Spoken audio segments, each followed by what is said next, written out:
Ito po ang aking recipe. Ito po ay hipon na maliliit.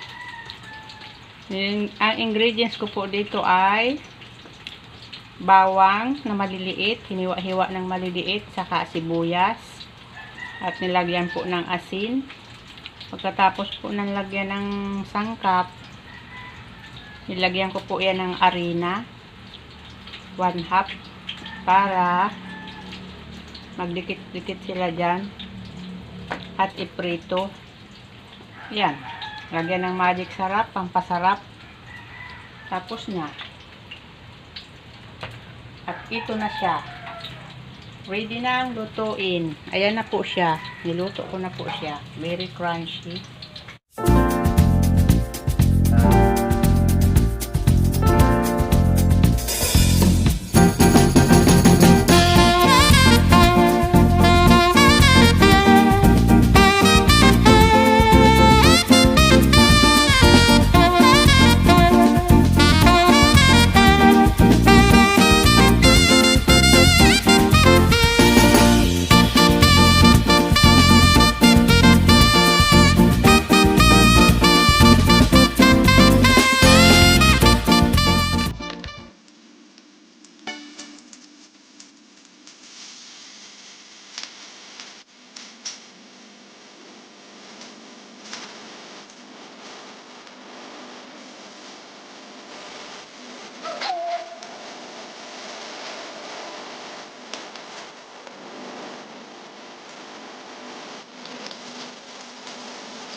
Kung lupot mo. Ayan, lupot mo. Alutong. Ang ayan, nasa.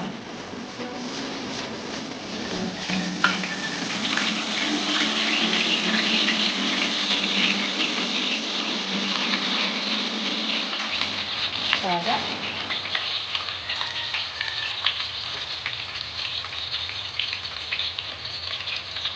Ngayon natin yung kape. Ito po ang aking recipe. Ito po ay hipon na maliliit.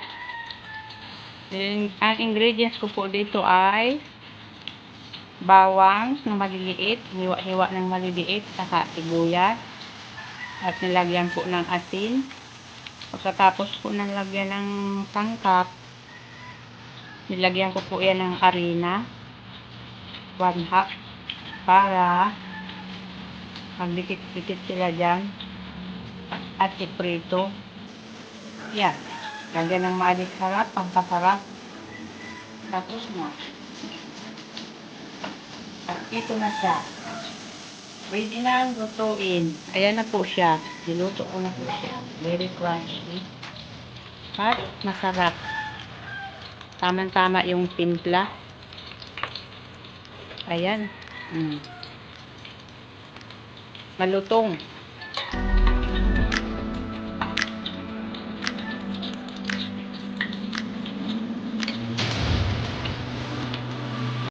Ayan po oh. Malutong siya. Kailangan mapula yung hipon. Lutong-luto. Very yummy sa almusal. Umaga.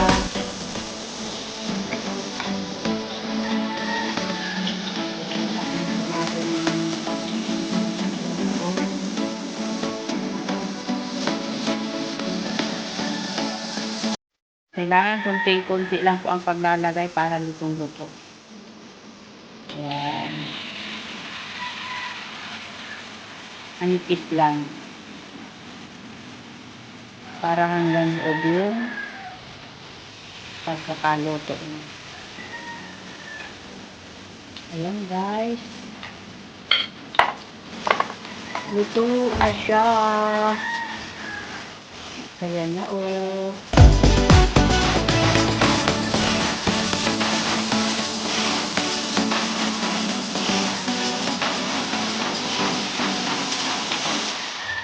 Manipis lang yung nilagay ko para madaling maluto.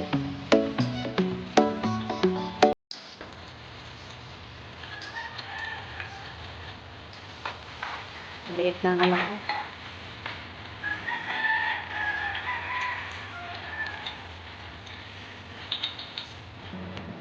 Very yummy! Malutong, masarap.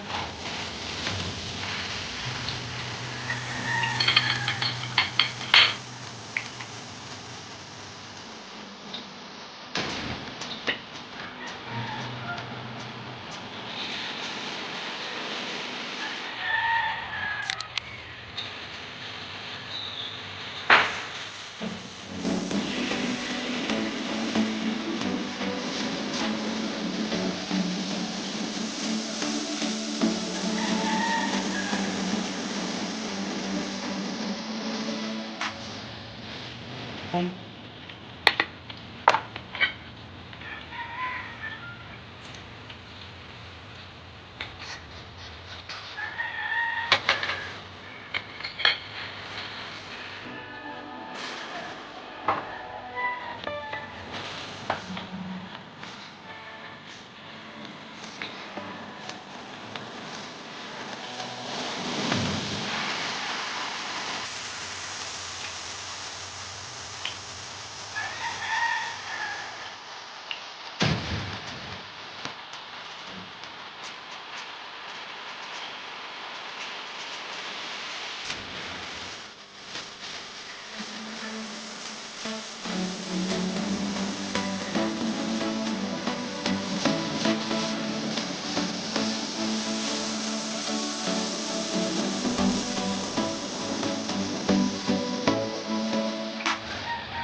Okay po.